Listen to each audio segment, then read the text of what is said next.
I'm here again sa labas. Pupunta ng supermarket. Magtitinda ng bote. At bibili ng beer. Oh, nagbatingting na ang simbahan. It's ready to go to church.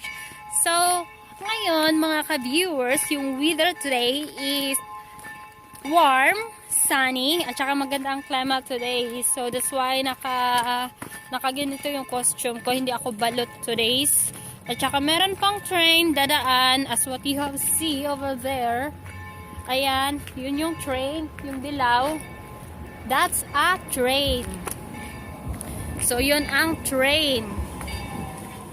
Yan ang train na kapag pupunta kayo sa city, at kapag wala kayong sariling autos, yan ang magiging transportation nyo, yung train. So, ito yung train ngayon. Yung paligid today's. Yan. At yan din. So, guys, ito yung pine tree na makikita nyo dito sa Deutschland. Kadalasan yun yung pine tree na makikita nyo. At yun yung mga kabahayan sa gilid na nakikita nyo. At saka ito din naman yung sa banda sa amin, sa area na to. Ayan. So, here we are now at the stasyon ng train. So, bababa ako doon. At saka yung asawa ko andun sa baba. By the way guys, ito yung tinatawag nila na ayan yung time. At saka si husband ko, ayan. Meron pang Dove, oh. Ganda ng Dove. So, ito yung stasyon ng train dito. So, ito yung kanilang emergency call kapag mayroong mga kailangang tawagan or insidente na nangyayari. So, ayan. Dito kami ngayon naglalakad. So, we are at the station of the train. Ayan. Stasyon ng train. Hello mga ka-viewers, andito kami ngayon sa may dito banda sa may mga farm. Ito yung mga farm nila. Ganda. Yan yung farm, ang lawak ng farm. So, ito yung farm nila. Hindi ko alam kung anong tawag dyan sa mga gulay-gulay na yan. Yun. Pero, ang ganda, ang lapad-lapad ng farm. So, dito banda mga ka-viewers, napapansin nyo yan. Yan yung mga apple farm. Yan.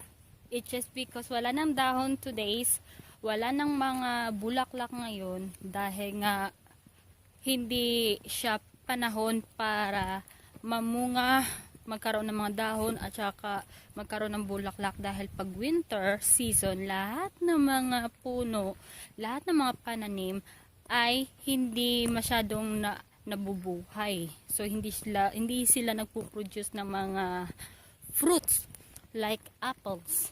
So ang apples nagkakaroon lang ng bulaklak during springtime. So, tingnan nyo soon sa mga next vlog ko kung paano mamumulaklak at paano magkaroon ng bunga ang mansanas.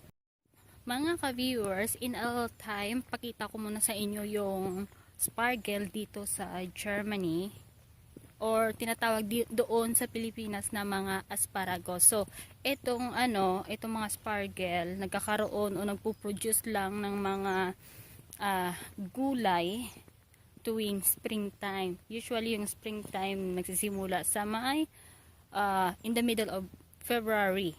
Papunta na ng February, March, April. So, yan yung mga itim na yan, yun yung mga spargel. So, pagka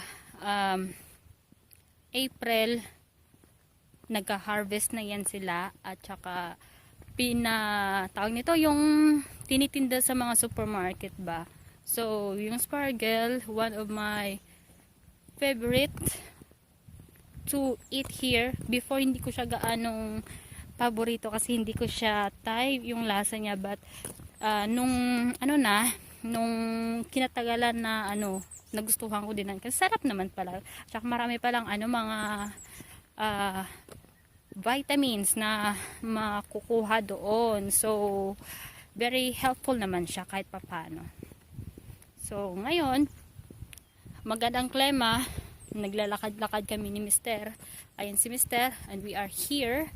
At saka madaming tao din dito naglalakad, hindi lang kami, sobrang daming nag-i-exercise, nag-jogging, walking, nagba-biking, and then of course nagtutur-tour sa mga fresh na mga paligid.